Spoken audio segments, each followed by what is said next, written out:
Hi friends, welcome back all of you in this my important and very interesting topic. Presently, I am going to talking about in Hindi medium a very well Western philosophical thought जिन्होंने एक तरह से स्वतंत्रता के बारे में इतनी बेहतरीन बातें कही है जिसे सुनकर जिसे आप फीलिंग कीजिएगा तो आप डेफिनेटली मन मुक्त हो जाइएगा। तो ये वीडियो मैं एक स्वतंत्रता प्रेमी और western political thinker John Stuart Mill के बारे में बताने जा रहा हूं। जॉन स्टुअर्ट मिल का विचार, उनका थॉट आपकी यूपीएससी प्रीलिम्स में तो नहीं लेकिन मेंस के आंसर राइटिंग में कहीं ना कहीं आपका इस्तेमाल हो सकता है। इट मे बी इन ऐसे राइटिंग और हो सकता है कि आपका एथिक्स पेपर में इसका इस्तेमाल हो जाए, या तो आप इसको कोट कर सकते हैं पेपर 2 पॉलिटिकल साइंस के साथ साथ और भी क्षेत्र हैं। तो निश्चित रूप से ये पेपर और ये जो जानकारी है बेहतरीन है और मजेदार है, इसलिए मैं आपको इस किताब का जो नाम है राजनीतिक विचारक, पाश्चात्य राजनीतिक विचारक, जिसे मैं अध्ययन करूंगा और आपको कुछ बातें जो अपने शब्दों में समझाने की कोशिश करूंगा, लेकिन इसका सहारा लूंगा मैं। सो स्टार्ट करते हैं आपको जॉन स्टुअर्ट मिल के बारे में बताना। Myself Ranjit, I am preparing for UPSC and each year most of the students generally just focus on their bookish language, thought that it would be not a part of its syllabus. No, it's a part of the syllabus, so don't worry, everyone can enjoy this video, not only for UPSC but most of the guys can enjoy. So let's start. सबसे पहले आपको John Stuart Mill के बारे में बताता हूं। John Stuart Mill, जिनका समय पीरियड था 1806 से 1873, बहुत ही प्रतिभाशाली अंग्रेज दार्शनिक थे। तर्कशास्त्र, नीति शास्त्र, राजनीति शास्त्र, अर्थशास्त्र और यहां तक कि मेटाफिजिक्स में इनका बहुत ही बेहतरीन योगदान रहा है। मिल का नाम उपयोगितावाद के महान विचारकों में से एक माना जाता है, जिन्होंने उपयोगितावाद के सिद्धांत में अमूलचूल परिवर्तन करके एक बेहतरीन कंसेप्ट को प्रस्तुत करने की कोशिश की। इसके पहले आपको हम उपयोगितावाद बताए, क्योंकि आपको पता है कि उपयोगितावाद का अर्थ होता है एक ऐसी स्थिति, एक ऐसा सिचुएशन पैदा किया जाए जिससे अधिकतम लोगों को अधिकतम सुख मिल सके।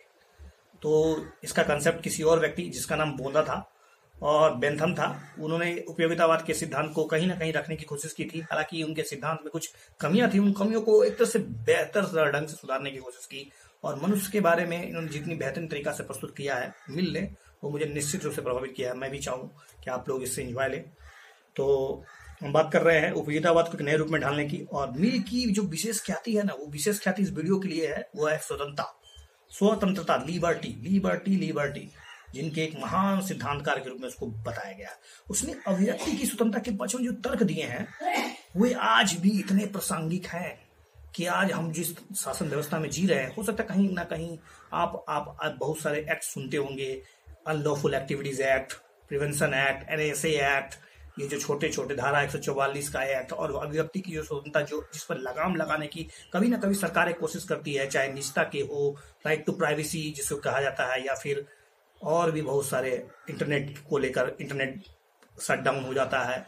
तो उन्होंने स्वतंत्रता के बारे में जो विचार प्रस्तुत किया है, आज उनका अगर विचार सुन लिया जाए तो बहुत से राजनीतिक नेता के पांव तले जमीन खिसक सकती है। लेकिन अफसोस की बात, इन बातों को किताबों में ही रखा जाता है, लेकिन हम जैसे युवा लोग जिन्हें समझे तो ये बहुत जरूरी है।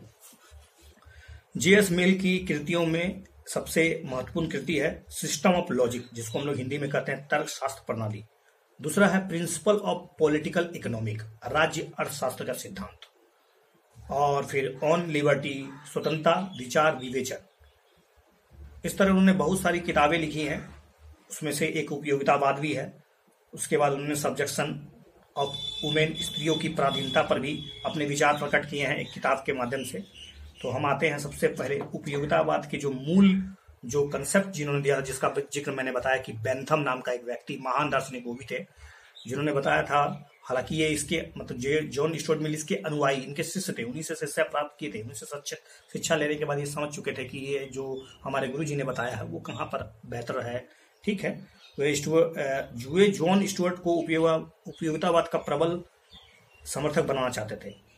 पुत्र की शिक्षा दीक्षा का प्रबंधन उनके घर में करते। जॉन स्टुअर्ट मिल का मतलब अच्छा खासा परिवार था, वेल टू डू कहते हैं जिसको हम लोग। तो जॉन स्टुअर्ट मिल में बाल्यावस्था में ही बहुत से अच्छी अच्छी भाषाएं सीख चुके थे। तो बेंथम का उपयोगितावाद एक प्रभावशाली सिद्धांत था, परंतु उसमें कुछ त्रुटियां थी, ऑफकोर्स त्रुटियां थी जिसको सुधारा गया। ओके, क्योंकि आपको पता होगा कि बेंथम ने इस बात पर विशेष बल दिया या प्रहार किया कि जो सुख है वो अलग अलग नहीं हो सकता है, उसका पैमाना लगभग लगभग सभी व्यक्तियों के लिए एक जैसा होता है, इसको नापा जा सकता है कि तोला जा सकता है, इसकी मतलब क्वालिटेटिव से कोई मतलब नहीं था उनको, क्वांटिटेटिव से मतलब था। हालांकि आपको लग रहा हो कि सुख और उपयोगितावाद जो है वो मतलब ये सिर्फ क्वांटिटी होता है, तो ऐसा कैसे हो सकता है? उसमें सुधार करने के लिए हम स्टुअर्ट मिल को पढ़ रहे हैं इसलिए। तो हालांकि उसको आज जो जॉन स्टुअर्ट मिल के कंसेप्ट को समझने के बाद आपको लगेगा कि नहीं, सुख केवल परिमाण का नहीं होता है, बल्कि इसमें गुण भी होता है, जिसको समझाने में सफल नहीं हो पाए थे बेंथम। तो जेम्स मिल ने व्यक्ति की स्वतंत्रता को प्रगति का एक मूल मंत्र मानते हुए व्यक्ति की गरिमा के सारे चिंतन का केंद्र बिंदु बना दिया। फिर से बताता हूं कि व्यक्ति की स्वतंत्रता को प्रगति का ही मूल मंत्र मानते थे। अगर व्यक्ति स्वतंत्र है तभी उसका प्रगति हो पाएगा, और जब व्यक्ति की प्रगति होगी तो उसकी गरिमा, उसका चिंतन, उसका केंद्र बिंदु सब उस स्वतंत्रता पर टिका हुआ है। उसने संकेत दिया कि उपयोगितावाद अधिकतम लोगों के अधिकतम सुख, greatest happinesses of the greatest number का हिसाब लगाते समय प्रत्येक व्यक्ति को पूरा महत्व नहीं दिया गया। नाम से अधिकतम व्यक्ति, तो कुछ तो छूट जाते होंगे निश्चित रूप से, तो उनकी क्या परवाह, मतलब आप अधिक एक व्यक्ति को कोई महत्व दे नहीं रहे, उनकी स्वतंत्रता कोई महत्व नहीं दे रहे। अतः जे.एस. मिल ने उपयोगितावाद में संशोधन करके एक नई बात रखी और महत्व को आगे बढ़ाया।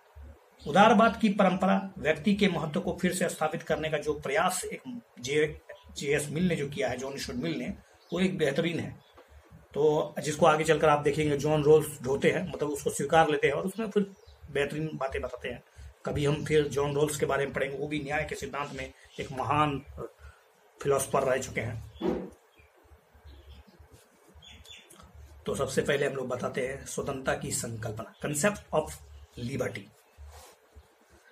अपनी किताब ऑन लिबर्टी में उन्होंने लिखा है कि लोकमत के निर्माण पर बल दिया जो सचमुच सहनशील हो, जो मतांतर को महत्व देता हो, जो मानवीय ज्ञान को आगे बढ़ाने के लिए नए विचारों का स्वागत करता हो। तो क्या वर्तमान समय में ऐसा हो पा रहा है? पता कीजिए अपने आसपास माहौल में, क्या मीडिया को स्वतंत्रता है? क्या सारे मीडिया गोदी मीडिया है? इस पर विचार कर सकते हैं। ये मिल का कंसेप्ट डेफिनेटली आज की गोदी मीडिया के लिए एक तरह से तमाशा है। मिल का विश्वास था कि सामाजिक और राजनीतिक प्रगति बहुत हद तक व्यक्ति की मौलिकता और ऊर्जा पर आश्रित है। इसे बढ़ावा देने के लिए उसने व्यक्तिवाद का प्रबल समर्थन कर दिया। बाद में लोग इसके कंट्राडिक्ट्स भी पढ़ेंगे, क्या क्या इसमें खामियां थी। वही की अलग अलग विचारों के विचार अच्छे होते हैं, उसमें कुछ ना कुछ खामियां तो कोई ना कोई ढूंढ लेता है, तो वो डिपेंड करता है कि रीडर उसको कैसे समझ रहा है। हालांकि इसने व्यक्तिवाद पर प्रबल मतलब एक तरह से बल दे दिया, तो आपको लग रहा होगा कि इसने व्यक्तिवाद पर बल दिया तो निश्चित रूप से सामाजिक महत्व तो घट गया होगा। चलिए देखते हैं आगे क्या होता है। व्यक्तिवाद पर बल देने के बाद मिल मानव व्यक्तित्व के विकास के लिए व्यक्तिगत स्वतंत्रता, जो इंडिविजुअल फ्रीडम होता है ना, इंडिविजुअल फ्रीडम, उस पर बहुत ही बल दिया। मिल व्यक्ति को समस्त उदात्त और विवेकपूर्ण तत्वों का मूल स्रोत मानता। मनुष्य जो है, मनुष्य की जो स्वतंत्रता है, मनुष्य का जो सोच है, वो पूरी तरह से मतलब बेहतरीन होनी चाहिए। उसने तर्क दिया कि व्यक्ति की स्वतंत्रता समाज की सुख समृद्धि के लिए बहुत ही जरूरी है। अगर समाज सुखी रहना चाहता है, संपन्न रहना चाहता है, वेल डेवलप रहना चाहता है, तो उसके लिए सबसे पहला शर्त मिल के अनुसार कहा जाए तो वो है व्यक्ति की स्वतंत्रता, व्यक्तिगत स्वतंत्रता, पर्सनल इंडिविजुअल जिसको कहते हैं freedom is required condition for well and prosperous society. हालांकि उन्होंने स्वतंत्रता के विचार के संदर्भ में दो बातें बताई, दो प्रकार के विचार रखे, दो प्रकार के उन्होंने व्यक्ति के कार्य को प्रभावित किया। मतलब एक तरह से उन्होंने बताया कि हर कार्य एक जैसा नहीं होता है। एक काम आत्मपरक कार्य होता है, जो सेल्फ रिगार्डिंग एक्शन होता है, जिसका सरोकार स्वयं कार्य करने वाले से ही होता है, दूसरों पर उसका कोई प्रभाव नहीं पड़ता है। तो आप सोच सकते हैं कि ऐसा कौन सा कार्य है जिस पर मैं करूं और उस पर ही केवल और केवल मुझ पर ही प्रभाव पड़े, मेरे समाज, मेरे परिवार और किसी को ना पड़े। ऐसा rarest of the rarest case है बड़ा, ठीक है। बाद में इस पर चर्चा होगी कि rarest of the rarest case क्या है, क्या मिलने से खामियां आती कि ये जो सेल्फ पर्सपेक्टिव वर्क होता है या एक्शन होता है वो क्या वास्तव में किसी को नहीं प्रभावित करता है। ओके। और एक अन्य परक कार्य होता है जिसका समाज पर सीधा प्रभाव पड़ता है, सीधा डायरेक्टली प्रभाव। मैंने कहा डायरेक्टली प्रभाव, इनडायरेक्टली में भी हो सकता है कुछ ऐसे कार्य जो मैं कर रहा हूँ और कि जैसे मैं सपोज एक शराबी है जो शराब पीता तो खुद सेहत को नुकसान पहुंचाता है, लेकिन उसका क्या समाज में इनडायरेक्टली प्रभाव पड़ता है नहीं पड़ता ये तो आप जानते ही हैं। मिल ने तर्क दिया कि व्यक्ति के आत्मपरक कार्यों में राज्य की ओर से कोई भी हस्तक्षेप नहीं होना चाहिए और उसके अन्य परक कार्यों में केवल उन्हीं कार्यों पर रोक लगाई जानी चाहिए जो दूसरों को हानि पहुंचाता हो। अन्य परक कार्य में भी राज्य ज्यादा हस्तक्षेप ना करे, केवल उसी कार्य पर अपना टांग अड़ाए जो हम लोग इंग्लिश में जो फंडामेंटल राइट्स पढ़ते हैं, मौलिक अधिकार। भारतीय संविधान के कंसेप्ट में अगर देखें तो आर्टिकल 19 के जितने भी सब क्लोज है 19(1) से लेके 19(1) से लेके ए से लेके जी तक में सारे में सब क्लोज लगाया गया है। That mean reasonable restriction applied. तो ये जो रीजनेबल रिस्ट्रिक्शन की बात हो रही है ये अन्य परक कार्य के लिए बात हो रही है कि किसी व्यक्ति का सुख, उसकी स्वतंत्रता किसी दूसरे के हित अहित ना कर जाए, वहीं तक है। आपकी छतरी वहीं तक घूमनी चाहिए जहां तक किसी का नाक ना आए। एक बहुत ही बड़े फिलोसफर, इंग्लिश फिलोसफर का कथन था, मुझे याद आ गया, मैंने बता दिया। तो राज्य को इन्होंने एक तरह से मिनिमाइज करने की कोशिश की, कहा कि राज्य कम से कम हस्तक्षेप करे तो बेहतर है व्यक्ति के विकास के लिए, समाज के विकास के लिए। ओके, ये राज्य हमेशा जो इंटरफेयर करता है ना, इससे व्यक्तिगत स्वतंत्रता को हानि पहुंचती है और उससे समाज को हानि पहुंचती है।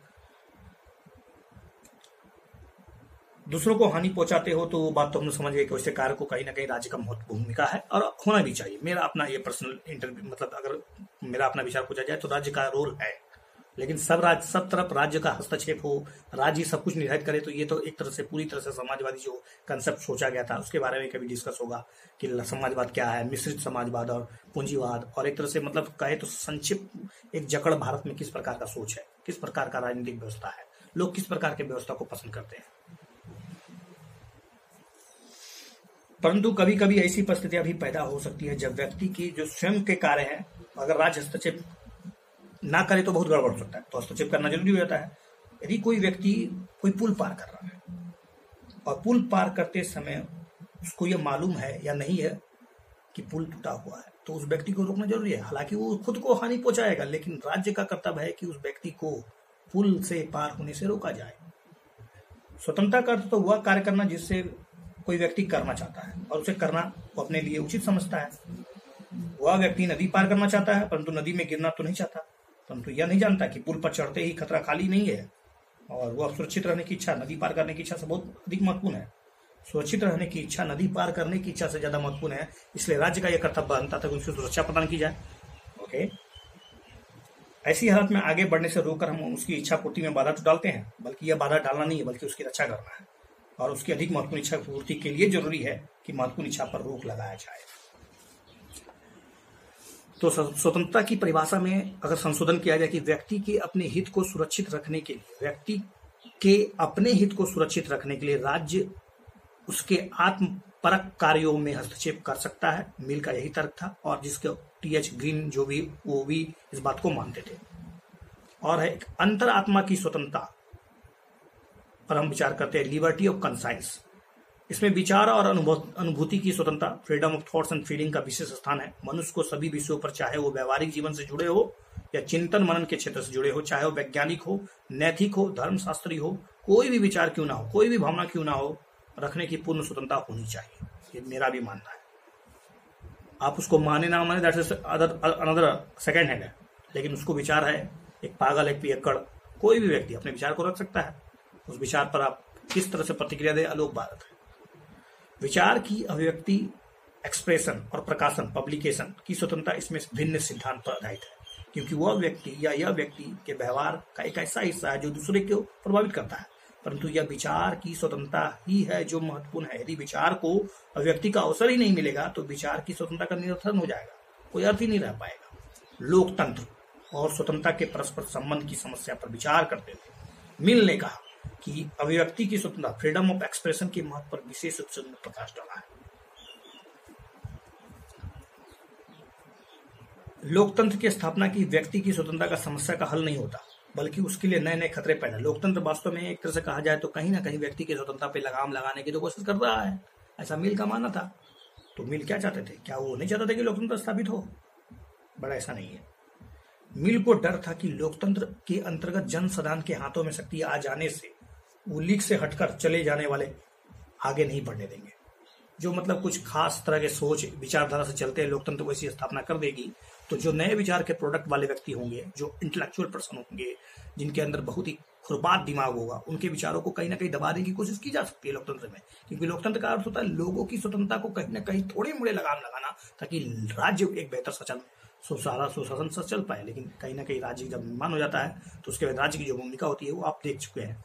हमारे 1975 के शासनकाल में इंदिरा गांधी का शासनकाल हो या वर्तमान समय का नरेंद्र मोदी की सरकार हो, कहीं ना कहीं जिस तरह से लगातार NSA एक्ट 124A का इस्तेमाल, धारा सेक्शन IPC की 124 है, आप बताइएगा मुझे ये किससे है।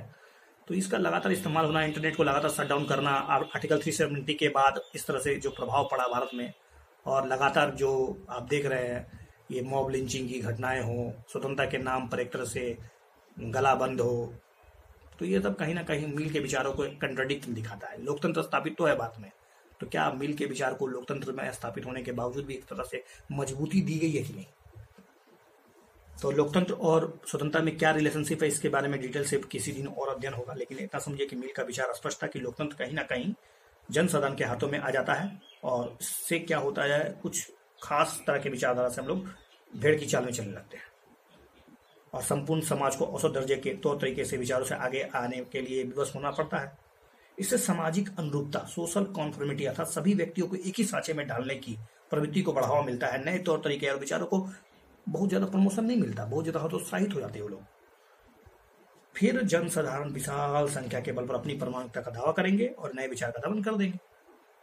इंग्लैंड जैसे जहां पर लोकमत का दबाव कानून से भी बढ़कर था, समाज के अनौपचारिक दबाव उत्पीड़नकारी हो सकते हैं। मिल ने तर्क दिया कि व्यक्ति की स्वतंत्रता केवल तभी जरूरी नहीं है जब सरकार भ्रष्ट या अत्याचारी हो, बल्कि जब लोकमत पर आधारित न्यायप्रिय सरकार सत्ता संभाले हो, तब भी अभिव्यक्ति की स्वतंत्रता उतनी ही जरूरी है।